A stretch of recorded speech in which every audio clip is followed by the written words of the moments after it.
Que la paix, la joie et l'amour vous soient multipliés.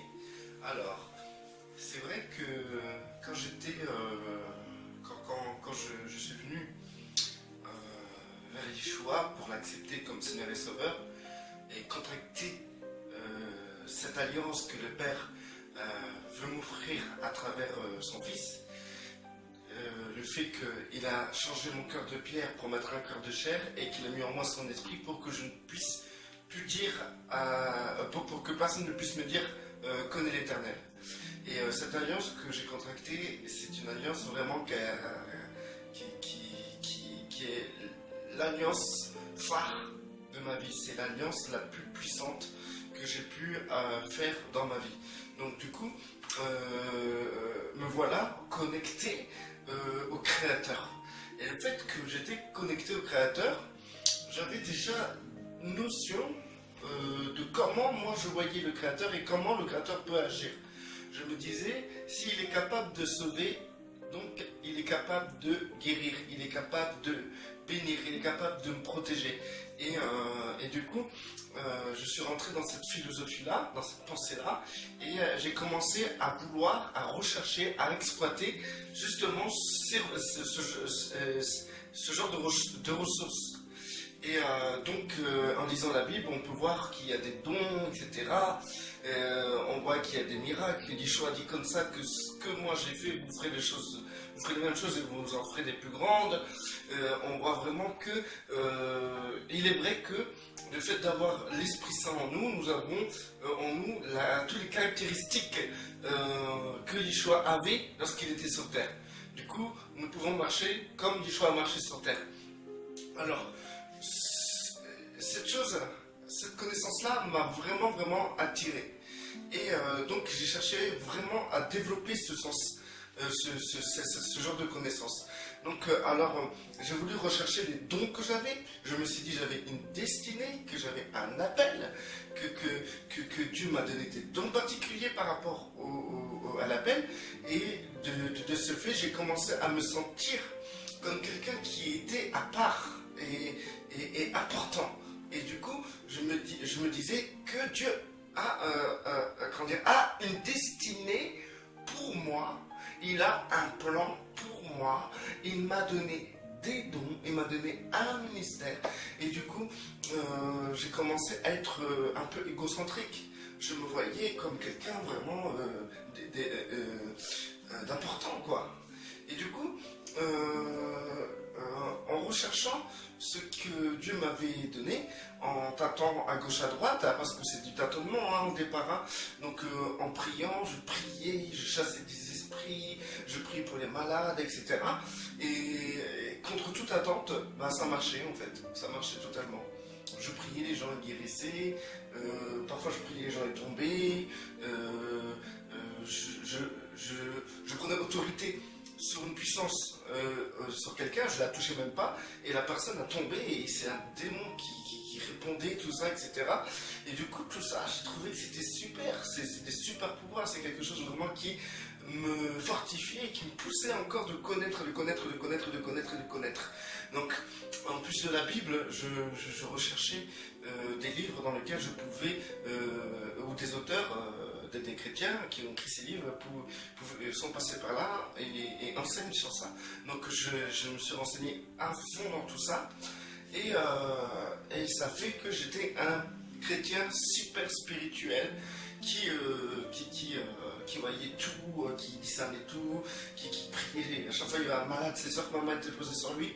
Et à chaque fois qu'il y avait quelqu'un, soit il réagissait bizarre ou quoi que ce soit, il est certain que j'étais déjà en position d'autorité face à cette personne. Et le pire, ça marchait, quoi. Le pire, il y a beaucoup de résultats, beaucoup de conséquences à tout ça. Donc, du coup, j'ai développé tout ce qui était le potentiel des dons, en fait. Et il est vrai que si nous avons le Saint-Esprit, nous avons la nature divine en nous, nous avons les caractéristiques du divin en nous, nous avons l'identité du Père et du Fils en nous, et c'est quelque chose qui est puissant, encore plus puissant que des milliards de bombes atomiques concentrées en quelque chose qui peut rentrer en nous, quoi. Le Saint-Esprit, et le Saint-Esprit se développe, en fait, c'est pas que le Saint-Esprit se développe, dans l'état où j'étais, c'était plutôt je me servais du Saint-Esprit. En fait, j'étais vraiment un bébé qui se servait du Saint-Esprit comme un esclave. Donc, quand j'avais envie de prier pour quelqu'un, je priais et je forçais au Saint-Esprit d'agir, car je priais au nom de Yeshua. Donc, en ce temps-là, c'était au nom de Jésus, parce que je n'avais pas encore conscience de l'importance du nom. Et du coup, j'avais la conscience de l'impact, de la puissance du nom, mais le fait que Jésus vient de l'Église catholique et que en fait c'est un nom qui a totalement été transformé, en fait j'avais pas conscience de ça encore. Bon, c'est pas le thème du sujet. Ça interpelle, vous pouvez me contacter, on peut s'expliquer, il n'y a aucun souci. De toute manière, quand vous priez le Père, le Père voit à votre cœur. Alors vous pouvez utiliser n'importe quel nom, le Père voit à votre cœur, et du coup il n'y a aucun souci pour ça. Donc, mais par contre, il est vrai que le nom, il est écrit que le nom de Yeshua est le nom au-dessus de tout nom. Donc maintenant, si vous changez ce nom, je ne sais pas si ça reste encore fiable.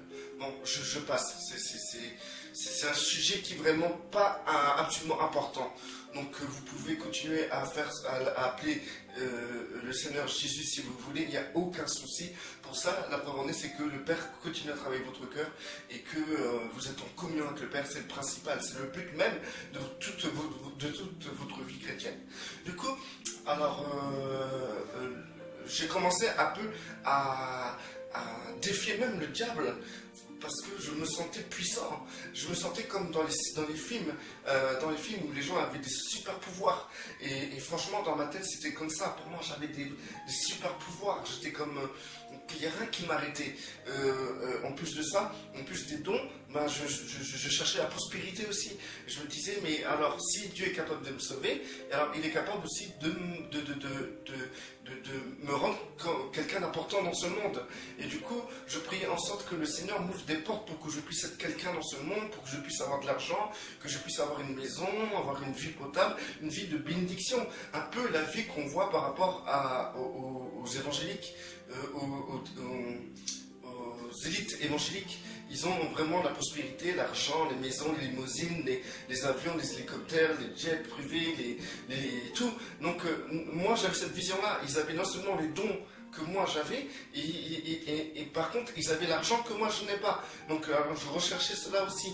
Et je recherchais aussi tout ce qui concernait le ministère. Donc en fait, donc pour moi, je savais que si j'avais ce don-là, j'avais ce genre de ministère, etc. Et donc le but était de m'intégrer à une église évangélique pour que je puisse gravir les échelons et avoir une place dans le monde évangélique, et avoir un ministère, être bien vu avec mes dons, être bien vu avec ma prospérité, etc. Et en réalité, aujourd'hui, je sais par où je suis passé, mais je ne vais pas écrire les étapes dans ce que je veux vous expliquer. En fait, j'ai remarqué que je devenais orgueilleux plus qu'autre chose. C'est l'orgueil qui m'animait en fait. J'avais pas les fruits du Saint-Esprit. J'étais... par exemple, quand je priais pour quelqu'un et ne guérissait pas, je m'énervais. Je disais, ouais, Seigneur et tout, c'est écrit qu'on imposera les mains aux malades, les malades seront guéris. C'est écrit, pourquoi il n'est pas guéri? Seigneur, qu'est-ce qui se passe là? Tu vois, vous voyez? Du coup, pareil, quand par exemple j'allais à un travail, j'étais viré, pas viré, en fait on n'est pas viré, en fait j'étais intérimaire, en tant qu'intérim on n'est pas viré, les contrats se terminent et puis c'est tout. Et du coup, quand mes contrats se terminaient, je me retrouvais au chômage et je me rebellais contre Dieu. Je dis, mais Seigneur, allez où? Qu'est-ce qui se passe et tout? Qu'est-ce qui se passe, Seigneur? Tu sais écrit que nous serons bénis, que nous serons plus dans la malédiction, et pourquoi à chaque fois je n'arrive pas à garder mon travail? Et du coup, c'était pareil aussi pour le ministère. Je voyais que le pasteur, dans l'église où j'étais, les anciens, les pasteurs, quand ils prêchaient, pour moi, ils disaient n'importe quoi, ils n'avaient pas d'onction, ces gens-là. Ils priaient, les malades, ils guérissaient pas, ils étaient contre les dons, etc. Et du coup, j'étais contre, pour moi, j'étais supérieur à eux, quoi, en fait. Pareil pour les démons, par exemple, quand je prie pour une personne et je voyais en fait, il n'y a pas de manifestation et je sais qu'il y a un démon, et ben d'un coup, je disais, mais Seigneur, qu'est-ce qui se passe? Et du coup, c'était assez violent, j'étais assez méchant, j'ai pointé mon poing vers le haut contre Dieu parce que je trouvais qu'il se moquait de moi un peu, quoi, en fait. Et pour moi, je croyais que j'étais scripturaire. Mais en réalité, j'étais loin du compte, mais vraiment loin du compte.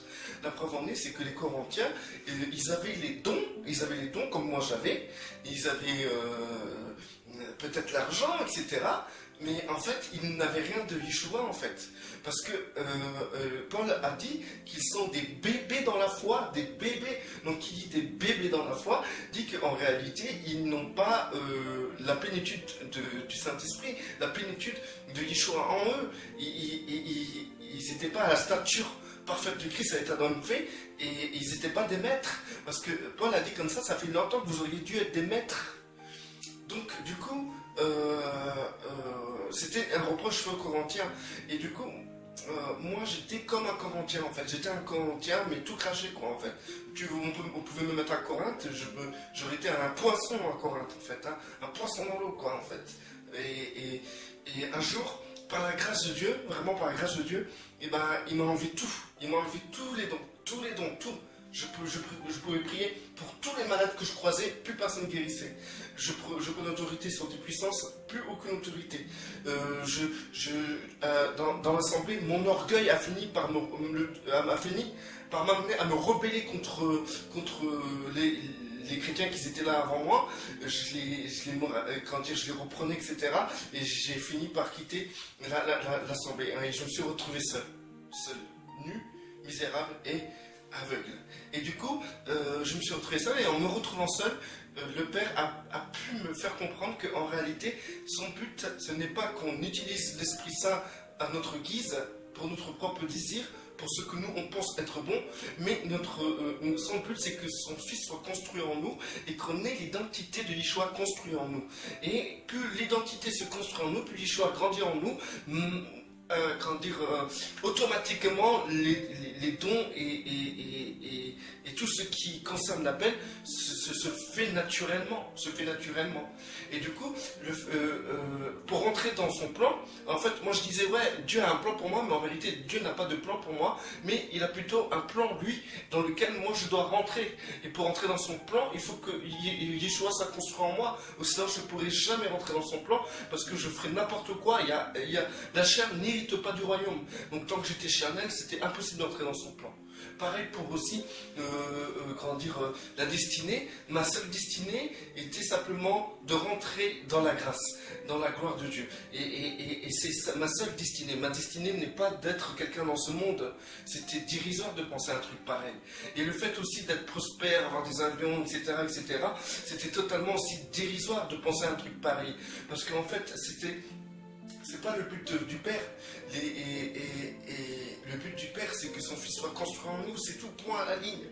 Et du coup, quand j'ai compris ça, à partir de là, j'ai commencé à rentrer dans le désert. J'ai accepté le désert pour être détruit, pour être vidé de cette énergie négative, de cette chair qui me domine, pour revêtir l'identité du Yeshua, et à la fois pour être rempli de la gloire du Père. Et du coup, aujourd'hui, je suis vraiment tout le contraire de ce que j'étais au départ, à l'origine.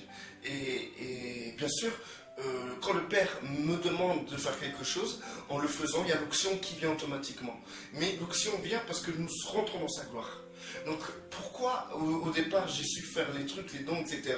C'est que en fait, comme on est des bébés, le Père nous donne des aperçus, nous montre sa puissance, qui il est, il nous montre sa bienveillance, etc. Et du coup, tous les dons, les dons ne sont pas personnels, c'est pas quelque chose qui nous appartient. Les dons sont faits pour que nous accomplissions le plan du Père. Et moi c'était tout le contraire, je pensais que c'était personnel. Du coup, j'ai vraiment fait une boucherie, c'était vraiment une boucherie ma vie chrétienne dans le passé. Et aujourd'hui, Aujourd'hui, je me retrouve construit. Je ressens en moi l'identité de Yeshua. Et j'aspire plus à être, que Yeshua se construise en moi que n'importe quelle manifestation miraculeuse. Mais maintenant, si le Père désire pour son œuvre qu'il y ait une manifestation miraculeuse, il le fera de toute manière. Et moi, je n'ai pas à rechercher ça. Maintenant, il est marqué de rechercher les dons les meilleurs, comme le don de prophétie. Et le don de prophétie, justement, c'est l'esprit qui dit prophétie, c'est l'esprit. Et il faut rechercher le réma du Père. Et il faut rechercher la parole du Père. Que le Père nous parle, nous enseigne. Et c'est ça qu'il faut rechercher. Il faut rechercher directement le contact avec le Père et cette recherche personnelle avec le Père, que le Père nous parle, que le réma vienne. Et c'est ça, c'est ces choses-là. Et maintenant, une chose qui est absolument puissante, les dons ne sont pas que pour que tu puisses avoir un ministère ou quoi que ce soit. Les dons sont simplement pour que tu puisses servir le Père et aussi servir les frères et sœurs. C'est pas pour toi. Tu n'auras aucun bien, aucune récompense par rapport à une manifestation de tes dons. Parce que ce n'est pas tes dons, c'est les dons du Saint-Esprit. C'est le Saint-Esprit qui se manifeste à travers toi.